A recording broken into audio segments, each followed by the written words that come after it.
네, 각이 살아있는 정치평론 시사정각 시작하겠습니다.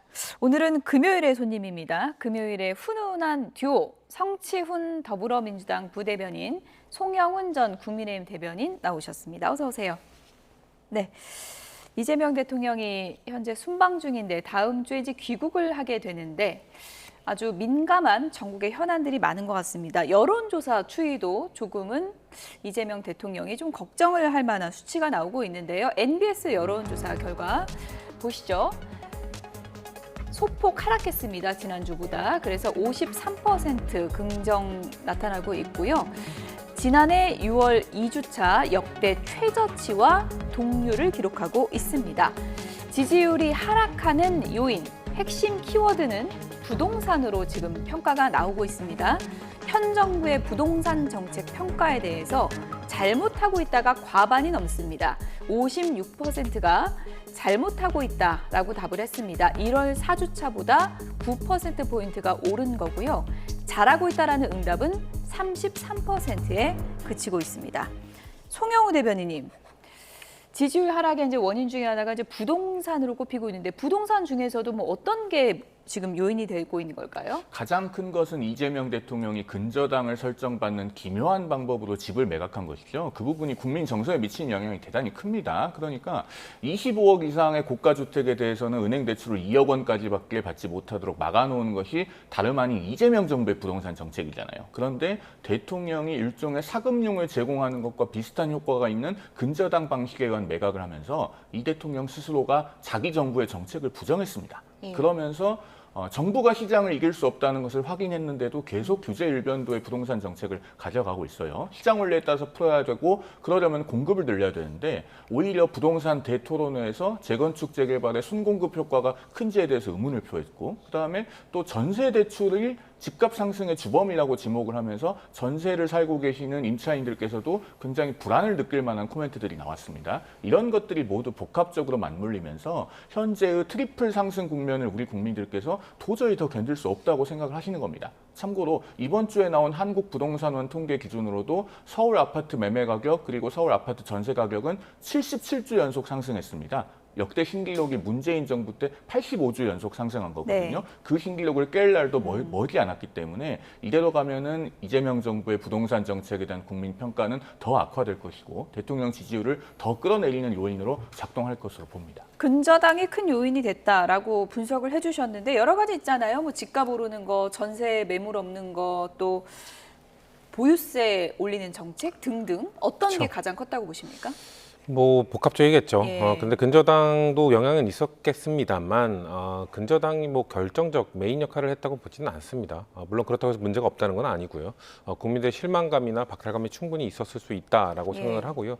일단 그리고 대통령이 그 매도하신 그 아파트 단지에서 15억 이상의 아파트 중에 30%가 같은 방식으로 매매가 이루어졌기 때문에 그 방식 때문에 뭐 이 모든 부동산 정책에 대한 부정적 평가가 자리하고 있다라고 보기는 어려울 것 같아요.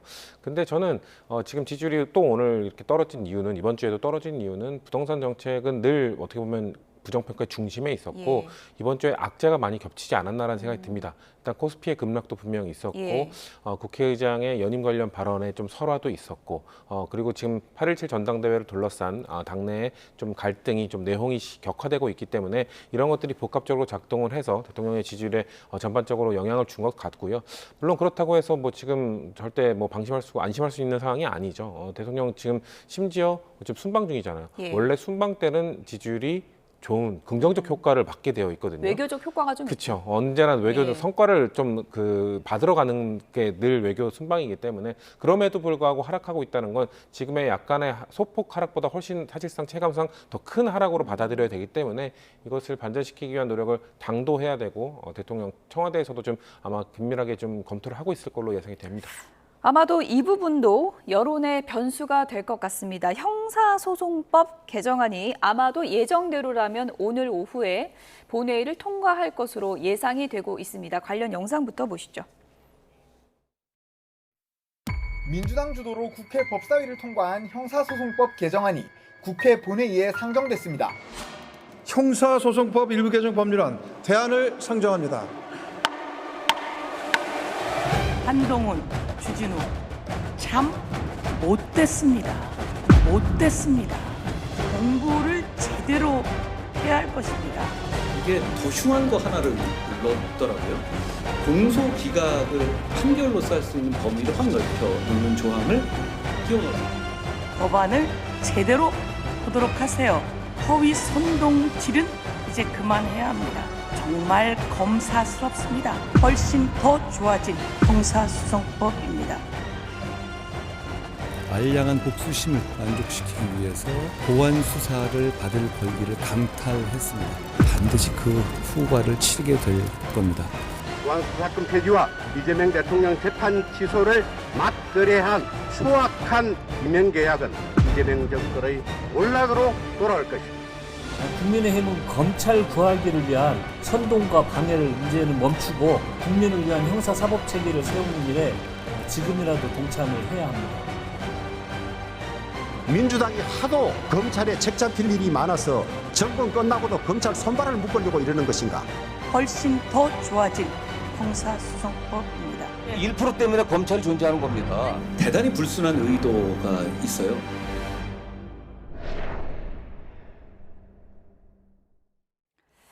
네, 논란이 많지만 이제 곧 현실이 될 것 같습니다. 형사소송법 개정안, 그러니까 검찰은 앞으로 직접적인 수사의 권한을 갖지 못하게 되고요. 경찰이 수사를 하게 되는 겁니다. 송영우 대변인, 국민의힘에서는 계속 헌정사의 수치다 이러면서 맞거래를 했다 그러는데 뭘 거래했다는 겁니까? 그러니까 지금 국회 본회의에 올라와 있는 민주당 주도의 형사소송법 개정안에는 법원이 공소기각 판결을 할 수 있는 사유를 추가해 놓은 부분이 있습니다. 형사소송법 327조인데요. 원래도 지금 형사소송법에 보면 공소제기가 법률에 위배된 때에는 법원이 공소기각 판결을 할 수 있도록 되어 있습니다. 예. 그런데 민주당 안에는 두 가지 사유를 더 넓혀놨죠. 그러니까 수사에 중대한 위법이 있는 경우 또는 소추 재량권을 현저히 일탈한 경우, 이 두 가지를 추가해놨습니다. 그런데 어떤 것이 중대한 수사상의 위법이어서 공소기각 판결을 해야 될 정도인 것인지, 또 소추 재량권을 현저히 일탈한 경우 어떤 경우인지, 이런 것은 모두 다 불확정 개념이기 때문에 외연이 불분명합니다. 코에 걸면 코걸이, 귀에 걸면 귀걸이가 될 수도 있는 것이죠. 예. 그런데 왜 이런 조항을 넣어 놓았는가? 아시다시피 이재명 대통령은 5개 재판의 형사 피고인입니다. 그리고 여권은 이 사건들에 대한 공소 취소를 끊임없이 시도해 왔습니다. 그런데 이 공소 취소도 할 수 없게 되고, 그다음에 최근에 논란이 불거진 현직 대통령에 대한 연임 개헌, 이런 것들을 통해서 재판을 장기간 미루는 것도 불가능해지면 플랜 A, 플랜 B도 안 됐을 때 플랜 C로 그러면은 유무죄를 판단하지 않는 공소기각 판결이라도 할 수 있는 사유를 추가해 놓고자 한 것이 아니냐. 이게 핵심입니다. 이 질문에 대해서 민주당 의원들이 제대로 된 답을 할 수 없을 것이라고 생각합니다. 네, 공소기각 논란이라고 하니까 많은 분들이 좀 내용이 좀 복잡하다 이렇게 여기실 수도 있을 것 같은데요. 그래픽 보면서 간략하게 좀 말씀을 드리겠습니다. 공소 취소는 검사가 주체죠. 검사가 스스로 제기한 공소를 철회해야 하는 거고, 공소 기각은 판사가 주체입니다. 판사가 재량으로 재판을 종결하는 행위를 말을 합니다. 네, 현행 형사소송법에 공소기각 사유가 원래 있습니다. 왼쪽에 이제 기존의 사유가 있는 거고요. 오른쪽에 보시면 이 두 가지, 중대한 위법 수사와 소추재량권 현저한 일탈, 이 두 가지가 포함이 이번에 새로 된 거고, 이 신설 조항을 놓고 국민의힘에서 지금 반발을 하고 있는 상황입니다.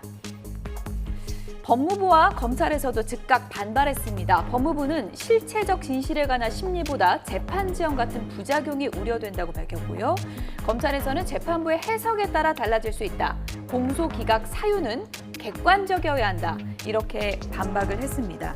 지금 여야에서도 공소기각 사유를 끼워 넣게 한 것을 놓고 지금 공방이 이루어지고 있습니다. 어떤 얘기 있는지 들어보시죠. 그동안 뭐라 했어요? 민주당의 김어준 씨랑 이쪽이 정청래계에서 말한 게 대통령 공소 취소 받으려고 검찰의 보안 수사권 남겨주려고 그랬다 그랬잖아요. 그래서 공소 취소와 보안 수사권 유지가 거래다 했는데 지금 대통령 법률안 거부권 행사하지 말라고 공소 기각, 이제 한마디로 검찰이 공소 취소하지 않고 법원에서 공소 기각할 수 있는 이상한 조항을 만들어 놓고 공소 기각과 보안 수사권 유지와 또 추악한 거래를 한 겁니다. 요 조항이 대통령 재판에 적용이 될 수는 있는 거죠, 이론적으로.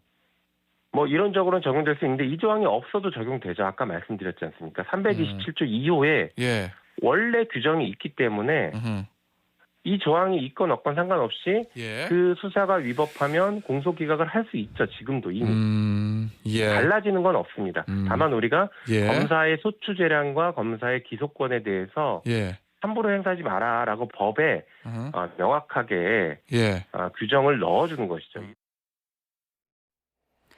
공소기각 사유 2개 끼워 넣은 거 이재명 대통령 재판 지우기 아니냐. 국민의힘에서는 이렇게 주장을 하고 있고 민주당에서는 그게 무슨 말이냐. 원래 있었다. 왜 미리 공부 안 하고 지금 와서 난리냐. 이 얘기거든요. 일단 원래 아까 그 김용민 의원 설명한 것처럼 원래 있기도 한데 네. 조항을 또 추가한 건 사실이잖아요. 예. 근데 조항 추가를 주도한 게 또 김용민 의원과 그리고 그 조국혁신당의 박은정 의원 두 분의 안에 있던 내용이거든요. 그러니까 우리 당의 TF에서 내었던 중점적으로 다뤘던 안에는 없었던 겁니다. 그러니까 분명 자료에 있긴 있었던 건 예. 팩트죠. 근데 이제 김용민 의원이 왜 이걸 넣는지를 설명을 하시는데 아까 영상에는 안 나왔습니다만 이게 판례에 나온 게 있다. 예. 그러니까 이 그 검찰의 공소권 남용을 대법원이 판례를 인정한 게 이제 2021년에 최초로 그 유우성 씨 그 간첩 조작 사건이 있었거든요. 그 판결문에 보면은 지금 들어간 조항이 거의 그대로 나옵니다. 검사가 소추재량권을 현저히 일탈해서 공소를 제기했다. 그렇기 때문에 기각한다라고 얘기했었거든요. 그거를 그대로 넣은 거예요. 그러니까 김용민 의원 설명은 이렇게 판례가 나왔을 때 이걸 입법하는 거는 입법부의 역할이다라고 주장을 합니다. 예. 저는 그런 설명에 대해서는 타당하다고 생각하고 예. 설득이 되는데 근데 왜 하필 이 타이밍이냐라는 거에 여지를 준 거죠. 그러니까 지금 야당 입장에서는 이 타이밍에 이걸 넣었다는 것은 결국 누군가의 재판을 위해서 이거 넣은 거 아니냐라는 걸 얘기를 하고 있는 것이고 그리고 이번 형소법 개정안에 보면은 다 부칙 사항들이 다 그 세세하게 담겨 있어요. 언제부터 적용하고 뭐 어떤 사건에 대해 적용하고. 근데 요 327조에 대해서만 부칙 조항이 없어요. 그러니까 다른 것들은 의도적 설계가 있는데 여기엔 부칙 조항이 없기 때문에 그러면은 부칙 조항이 없기 때문에 결국 지금 진행 중인 재판에도 적용할 수 있는 것 아니냐는 비판 여지가 충분히 있는 겁니다. 저는 그래서 사실 아까 김용민 의원께서도 설명을 하셨습니다만 예. 기존에 이미 공소기각할 수 있는 게 있다. 이거를 구체화했을 뿐이다. 그러면은 구체화하는 것 때문에 공격을 받고 있다면 이거를 빼도 되는 것 아닙니까? 저는 굳이 넣었어야 되는가? 정무적 이게 판단. 없어도 그렇게 판단을 하는데 그쵸. 굳이 뭐하러 넣냐. 그러니까 정무적 이 판단이 얘기겠습니다. 아쉽다는 거죠. 예. 정무적 판단이 너무 아쉬운 부분이고 예. 왜냐하면 이 검찰개혁 안 그래도 지금 검찰개혁 형소법 개정안을 통과시키는 과정에 있어서 우리 진영 내부에서의 우려의 목소리도 계속 나왔잖아요. 그럼에도 불구하고 다수의 힘으로 밀어붙이는 이런 거에는 검찰개혁에 뭐 대의가 있다. 요거를 내세우기 위한 건데 여기에 지금 다른 게 섞여버린 겁니다. 그렇기 때문에 이 대의를 설명하기에 참 공색한 상황이 됐다라고 네. 그렇게 볼 수 없기 때문에 저는 정무적 판단이 너무 아쉽기 때문에 부칙을 개정을 하든 뭔가 이거에 대해서는 좀 손을 보는 것이 그래도 국민들을 설득하기에 좀 유용하지 않을까라는 생각이 있습니다. 오늘 통과시킨다는 건데 조금 미루고. 부칙 조항은요. 예. 그 계속해서 이 법안에 대한 부칙이기 때문에 전 충분히 지금 폴리버스터를 종료하기 전에도 할 수 있고 10월 2일에 적용하기 전에 예. 그 전에도 충분히 저는 개정할 수 있다고 생각합니다. 판례가 있기 때문에 넣은 거다. 그건 어떻게 들으셨어요? 이건 제가 변호사이기 때문에 좀 보충 설명을 드려야 될 예. 것 같은데요. 판례가 있기 때문에 그대로 넣었다는 것은 사실은 정확한 이야기가 아닙니다. 2021년에 그 탈북민으로 알려진 실제로는 제북 화교 출신인 유우성 씨 사건에서 대법원이 공소권 남용으로 공소기각을 인정한 사례가 있긴 합니다. 그런데 네. 그 사건은 어떤 거냐면 원래 유우성 씨의 그 북한에 돈을 보낸 혐의에 대해서 검찰이 기소 유예를 했었습니다. 그런데 국정원의 다른 사건 증거 조작이 밝혀지니까 검찰이 일종의 보복 기소로 기소 유예했던 사건을 갑자기 다시 기소를 한 케이스예요. 그런 점에서 기소의 정당성이 의문시됐기 때문에 공소 기각을 한 것인데 그렇게 공소권 남용으로 공소 기각이 되면 보통 뉴스에 나옵니다. 2001년부터 2021년까지 대법원 판례가 한 2개 정도 있는 사안이거든요. 그런 것을 판례의 특정한 문구를 떼와서 일반화시키면 그다음부터는 어떤 사건들을 공소 기각해야 되는지가 굉장히 불명확해지는 겁니다. 예. 그리고 어제 언론에도 보도됐습니다만 저 김용민 의원도 법안 소위 회의록에 보면은 우리가 판례대로 법안을 만드는 것은 아니다라고 이야기했다고 하지 않습니까? 그러니까 국민들 앞에서 좀 궁색한 변명은 안 하셨으면 좋겠다는 말씀을 드립니다. 사의 표명한 정성호 법무부 장관 보안 수사권 일부 존치가 이제 필요하다고 주장을 해왔는데 보안 수사권 폐지 책임은 여당의 강경파가 져야 할 것이다 이렇게 말한 것으로 전해지고 있습니다. 좀 뼈 있는 말 같은데요. 그렇죠. 왜냐면은 아까 제가 살짝 말씀드렸습니다만 진보 진영 내부에서도 우려가 계속 있는 상황이거든요. 저는 그렇게 주도한 분들이 남은 기간 이게 실제 시행이 되고 중소청과 공소청이 이 출범하기 전까지 뭔가 국민들을 설득하기 위한 노력들을 하셔야 될 거고 이런 것들에 좀 미비된 부분들을 보완하기 위한 노력도 하셔야 될 겁니다. 예. 그렇지 않는다면 사실 이 보안수사권이 폐지됨으로 인해서 정말 피해를 보는 국민 사례가 그렇게 막 자주 나오지는 않을 거지만 하지만 한 건이 나올 때마다 파급력이 어마어마할 겁니다. 아마 우리 정당 지지율에 주는 영향도 크겠지만 이재명 대통령에게 주는 국정 지지율에 주는 영향도 클 거기 때문에 예. 그런 차원에서 정성호 장관은 그럴 경우에 우리가 이걸 어떻게 막을 것이냐. 그때 가서 또 궁색한 변명을 했을 때 국민들께서 과연 그거를 봐주실 것이냐. 우리가 집권 여당이었고 다수당이었기 때문에 그 힘을 갖고 통과시킨 법안인데 그 법안에 허점이 있어서 피해를 보는 국민이 나올 때마다 우리가 피해를 볼 거기 때문에 그거에 대한 책임 물론 정성호 장관도 책임을 자유로울 수 없겠죠. 하지만 무엇보다도 내가 반대 목소리를 냈음에도 불구하고 그걸 통과시킨 분들이 좀 더 책임감을 느껴야 될 거라는 저는 뼈 있는 말을 하셨다고 예. 생각합니다. 간략하게요. 뭐 대통령 귀국하면 거부권 행사 건의할 거냐고 물었더니 거부권 행사할 일이 아니라고 이제 밝혔는데 한동훈 의원은 책임지는 자세를 보여야 된다라고 이제 또 비판도 했더라고요. 어떻게 해야 될까요, 정성호 장관이? 일단 정성호 예. 장관은 직을 걸고 막아내는 것이 책임을 지는 것이지 지금 본인은 책임을 지지 않고 일종의 정치적 알리바이를 남기기 위해서 도망가는 것이 책임지는 자세는 아니죠. 그러니까 저 법안이 국무회의에 올라오면은 어떻게든 이 대통령이 제2요구권을 행사하도록 건의하고 또 적극적으로 행동을 해야 됩니다. 그러나 물론 이 대통령이 거부권 행사할 가능성은 저도 0으로 수렴한다고 봐요. 왜냐하면은 앞서 봤던 공소기각 사유를 확대하는 조항이 예. 이 대통령이 행여라도 거부권을 행사할까 봐서 민주당 의원들이 넣은 조항이기 때문입니다. 왜냐하면은 그 기각 사유가 넓어지면 이 대통령은 본인 재판이 공소 취소도 되지 않고 재판을 영원히 미룰 수도 없게 됐을 때 그러면은 유무죄 판단을 안 받는 공소 기각이라도 받을 수 있지 않을까라고 하는 희망을 갖게끔 하는 조항으로 생각할 수 있어요. 그러면은 거부권 행사하겠습니까? 그런데 이렇게 하는 것은 정말로 입법 권력을 사유화시키는 거고 민주당 국회의원들이 국회를 혹은 민주당을 이 대통령을 위한 개인 로펌처럼 만들겠다고 하는 것입니다. 정말로 그분들이 로펌에 있는 소속 변호사처럼 일을 하고 싶어 하신다면 아마 국민들께서 내후년에 민주당 의원들을 대거 로펌으로 돌려보내 주실 것이다 라는 말씀을 드립니다. 네. 국회 본회의를 통과한 법안 하나가 있죠. 바로 6.3 지방선거 투표용지 부족 사태 관련한 선관위 특검법입니다. 특검법이 통과되자 이분이 또 올림픽공원으로 갔습니다. 들어보시죠. 국민이 바라는 국민이 오케이 해야 임명할 수 있는 특검법이 통과되었습니다.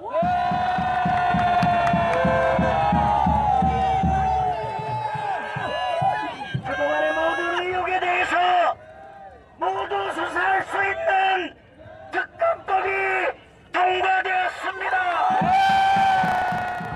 8월 15일 대한민국을 다시 세웁시다.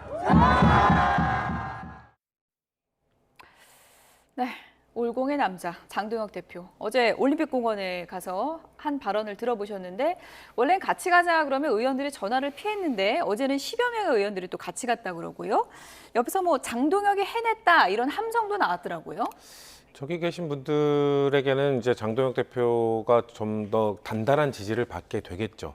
하지만 지금 특검법이 통과되었다고 해서 예. 지금 특검법을 본인이 원하는 대로 아니면 국민의힘이 주장한 대로 조금 더 수사 범위를 넓히고 이런 게 성공했다고 해서 지금 저기에 계신 분들 중에 일부가 주장하고 있는 정말 그 중국의 개입설이라든지 예. 뭐 이른바 뭐 맨하탄 프로젝트라고 하는 그런 음모설이 확인된 건 아닙니다. 예. 저는 오히려 이 특검이 좀 더 전방위적인 수사를 할 수 있게 됐고 좀 더 넓은 수사를 할 수 있게 됐고 자, 이 특검을 통해서 아마 선관위의 그동안의 아주 부실한 행태에 대한 민낯이 밝혀질 겁니다. 하지만 저분들이 주장하고 있는 그 내용이 사실이 아니라는 것도 한 번 더 좀 밝혀질 거라고 보기 때문에 부실이 부정으로 가는 건 아니다. 그렇죠. 예. 그러니까 뭐 이 정도면 부정 수준 아니냐. 똑같은 부정이라 하더라도 저분들이 말하는 부정은 또 전혀 다른 차원의 부정이거든요. 예. 그러니까 누군가 기획, 특히나 다른 나라의 기획, 중국이 개입돼 있다는 그런 음모론 같은 얘기가 이런 특검을 통해서 좀 밝혀질 가능성은 거의 제로.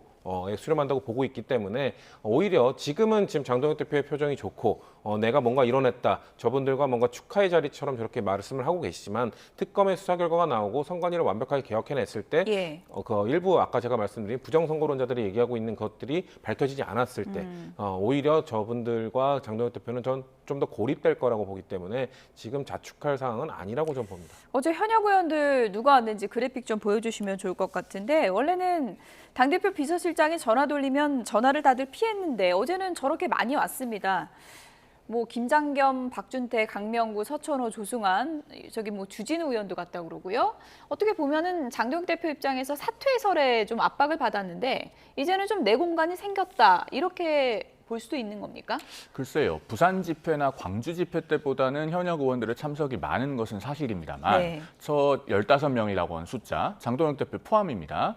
다 합쳐도 국민의힘 국회의원 109명의 6분의 1도 안 되지 않습니까? 그런데 보통 당대표가 참석하는 장외 집회, 그것도 일종의 그 페어웰 무대라고 할 수 있는 곳에 참석하는 것으로서는 상대적으로 많은 숫자라고 보기 어렵습니다. 그런 점에서 장동혁 대표 입지가 본질적으로 강화되었다고 보는 것은 좀 시기상조인 것 같고요. 그리고 저 선관위 특검을 통해서 이른바 부정선거론이라고 하는 것이 불식되는 결과가 나온다면은 저렇게 올림픽공원 집회에 올인해온 장동혁 대표의 행보도 그만큼 부메랑으로 돌아올 수 있습니다. 그러니까 120일 또는 150일 동안의 수사 결과를 좀 기초로 주목해 볼 필요가 있다는 말씀을 드리겠습니다. 네, 국민의힘하고 이제 민주당하고 수사 범위를 놓고 좀 줄다리기가 있을 것 같긴 한데 핵심적인 건 선관위 서버 여느냐 이거잖아요. 그렇죠. 그건 어떻게 정리될까요? 글쎄요, 저는 선관위 서버를 열어야 되는 이유가 그렇게 뭐 높지 않다고 보는데, 근데 저분들은 어떤 결과가 나와도 아마 그 결과를 인정하지 않을 거라고 저는 생각합니다만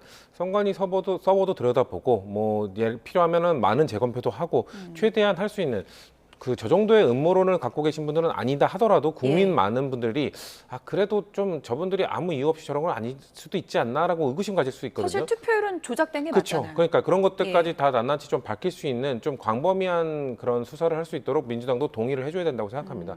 뭐 재검표 같은 것들 경우에는 최근에 뭐 6.3 지방선거 재검표들이 막 이루어진 것들을 보면 실제 재검표를 하더라도 큰 차이가 없거든요. 뭐 한 표, 2표 정도의 차이가 발생할 뿐인데 그런 것들이 비용이 든다 하더라도 저는 국민들의 의구심을 좀 해소하기 위해서는 특검에 뭐 좀 많은 예산, 좀 더 넓은 범위 이런 것들을 부여할 필요는 있다고 생각합니다.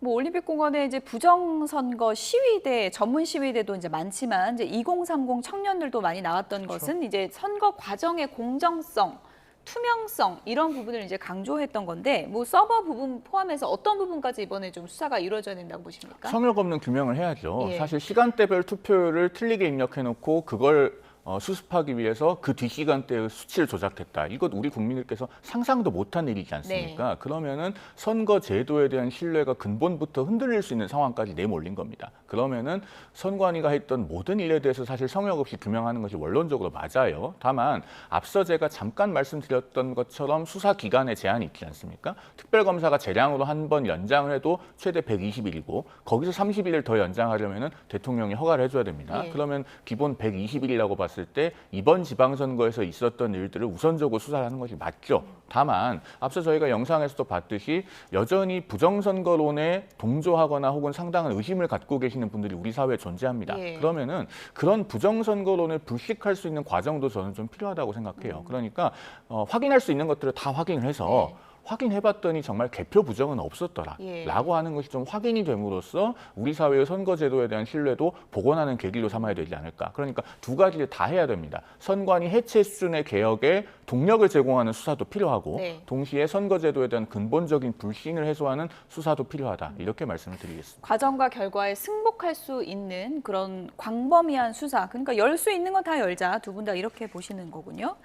올여름에 이제 국민들을 이제 더 덥게 만들었던 게 바로 이제 우리나라 축구의 이제 현실인데 어제 국회에서 축구협회 청문회가 있었습니다. 어떤 얘기가 있었고 또 축구 해설가는 이 청문회를 어떻게 봤는지 같이 좀 들어보겠습니다.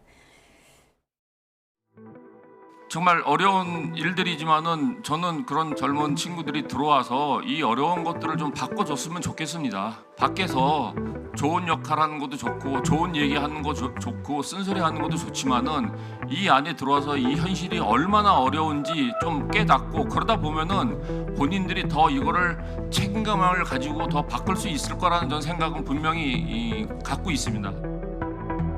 전체적으로 보자면 전 이제 그런 생각이 들더라고요. 왜 아무도 사과하지 않지? 왜 아무도 고개를 숙이지 않지? 책임을 지겠습니다라고 하지만 뭘 잘못했습니까라고 물어보면 뭘 잘못했다는 말은 없어요. 내가 쓰지 않으면 축구 쪽에서 아무것도 할 수 없어라고 하는 건 분명히 존재합니다. 예. 그러니까 그렇게 이를 악물고 그 라인에 쓰려고 하는 거고 한 번 붙으면 떨어지지 않으려고 하는 겁니다. 예. 그래서 거기서 어제도 나왔지만 뭐 인사청탁, 예. 취업청탁 혹은 거기서 그렇게 문제를 빚고 부회장을 하다가 예. 나갔는데 또 프로축구에서 어떤 팀에 가서 또 무슨 일을 하잖아요. 엉망이 카르텔 그건 당연히 있습니다.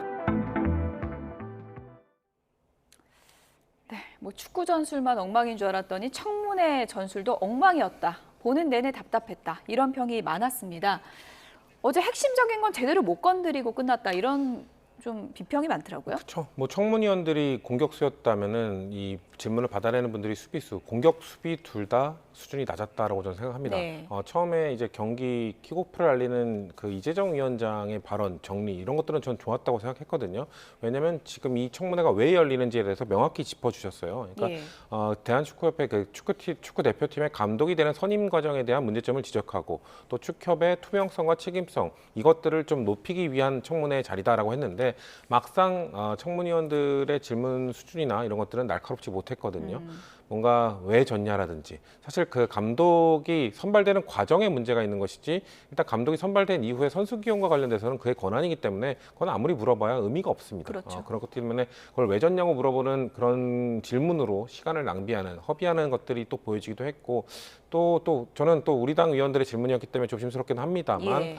또 뭐 그 연봉에 대해서 굳이 물어본다든지 뻔히 알고 있습니다. 이 계약 조항 때문에 밝힐 수 없다는 걸 알고 있음에도 불구하고 약간 자극적인 그 숫자를 끄집어내서 뭔가 이슈가 되기 위한 질문으로 소비한다든지 이런 것들이 좀 안타까웠습니다. 그리고 수비를 하는 답변하는 분들도 또 어느 분도 뭐 그 정몽규 회장이나 홍명보 감독이나 그렇게 반성하는 모습이나 국민들께 죄송해하는 모습이 보이지 않았어요. 어떻게 보면 홍명호 감독이 여론을 좀 반전시킬 수 있는 기회였는데, 그죠? 그렇죠. 사실 어떻게 보면 저는 2018년 아시안 게임이 떠올랐는데 네. 그때 야구 대표팀에 대한 문제 분노가 좀 있었거든요. 그때는 심지어 금메달을 따고 왔습니다. 네. 금메달을 따고 왔는데 당시 선동열 감독에 대해서 야구 팬들이 특정 선수들을 인맥에 의해서 뽑아준 거 아니냐는 비판을 했었는데 청문회는 당시는 아니었고 그때 상임위에 불러서 답변을 하는 과정을 보면서 국민 여론이 뒤집혔습니다. 그렇죠. 워낙 형편없는 질문들을 하고 그거를 답변하는 선동열 감독의 태도를 보면서 오히려 국민들이 너무한 거 아니야라는 생각이 들었는데 말씀하신 것처럼 어제 그 홍명보 감독은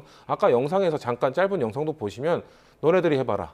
나를 비판하는 후배들 너네들이 해보면 너네도 다르지 않을걸? 너네도 힘들걸? 이거 바꾸기 쉽지 않아? 라고 하는 그런 식의 발언이나 하고 있기 때문에 저는 홍명보 감독도 여론을 뒤집을 수 있는 기회를 본인이 발로 차버렸다라는 생각이 들어서 전체적으로 뭔가 남는 게 없는 알맹이가 없는 청문회였다라는 아쉬움이 있습니다.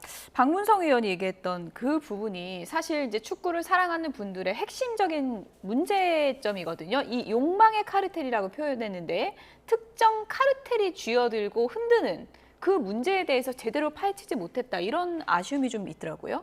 그런 의구심이 다분히 있는데 그러면은 청문위원이 되는 국회의원들이 축구에 대한 전문성이 있어야 그런 부분에 대한 송곳 질문을 하지 않겠습니까? 예. 단순한 의혹을 청문회장에 옮겨서 확대 재생산하는 것만으로 소기의 답변을 얻을 수 있다고 생각했다면 그게 오산이죠. 그래서 저는 이번 청문회가 열리기 전부터 이런 청문회가 큰 효용이 있을 것인지에 대해서 공개적으로 의문을 표해왔습니다. 왜냐하면 이번에 청문회가 열리게 된 건 우리가 북중미 월드컵에서 32강을 못 갔기 때문이고 그런 월드컵 대표팀의 실패는 사실은 감독 선임의 실패입니다. 그러면은 그 감독 선임의 과정에 있어서 한국 축구가 모셔올 수 있는 세계 유수의 감독들로 어떤 사람들이 있었는데 왜 그런 사람들 중에 누구는 배제하고 국내의 홍명보 감독을 뽑았는가 여기에 네. 대해서 매우 정교한 질문을 할 수 있어야 돼요. 그런데 우리 국회의원들이 축구에 대해서 알면 얼마나 압니까? 네. 사실 저 자리에 있었던 국회의원들 중에서 잉글랜드 프리미어리그 감독 5명 정도를 즉석에서 이름 댈 수 있는 국회의원이 몇 명이나 있었을지 저는 잘 모르겠습니다. 예. 그런 점에서 결과가 예상된 청문회였다는 생각이 들고 앞으로 국제 경기 대회에서 축구가 됐든 야구가 됐든 농구가 됐든 실패를 한다고 하더라도 저것을 청문회를 통해서 해결하려고 하기보다는 체육계에서 좀 자정 노력을 기울여서 해결하는 쪽이 바람직하지 않을까 하는 생각을 하게 만드는 그런 청문회였다고 평가합니다. 네, 축구계 카르텔은 파헤치지 못하고 윤용군 의원이 정몽규 전 회장에게 보낸 문자만 포착돼서 그 기사만 많이 나왔습니다. 그 내용이 문자 속에서 이제 그대로 나오고 있는데 정 선배라고 칭하는 사람이 누구냐, 이 부분이 지금 논란이 된 거잖아요. 프라이버시라고 답변을 안 했는데 누군지 유추할 수 있는 그런 상황인 것 같습니다. 왜냐하면 윤용근 의원의 지역구의 전직 의원이 정 씨잖아요. 예. 그렇기 때문에 사실상 뭐 정치권에서는 저거는 누군지 다 알고 추측을 하고 있는 상황인데요. 말씀하신 것처럼 지금 축구협회, 축구계의 카르텔을 파헤치기 위한 청문회를 통해서 저 문자 때문에 국민들은 아, 축구협회의 카르텔이 아니라 대한민국 전체 사회의 카르텔이구나. 아, 정말 축구계는 정치권까지 연결이 돼 있어서 축구계에서 높은 사람들은 이런 청문위원회에게까지 연락을 취해서 사전에 본 질문을 파악하기 위한 것이었다고 정몽규 회장이 얘기를 했습니다만 그런 질문도 받아낼 수 있구나. 사전에 받아내서 준비를 할 수 있구나라는 좀 씁쓸한 맛을 남기는 좀 안타까운 장면이었다고 저는 보고 있습니다. 카르텔이 여의도까지 있는 건가요? 그렇죠. 다 퍼져 있는 거죠. 한국 어느 곳에나 이 카르텔이 있고 그 카르텔끼리 연결돼 있다는 것을 보여주는 상징적인 장면이었다고 봅니다. 네, 축구만큼 답답한 청문회 얘기까지 해봤습니다. 지금까지 성치훈 더불어민주당 부대변인, 송영훈 전 국민의힘 대변인 두 분이었습니다. 고맙습니다.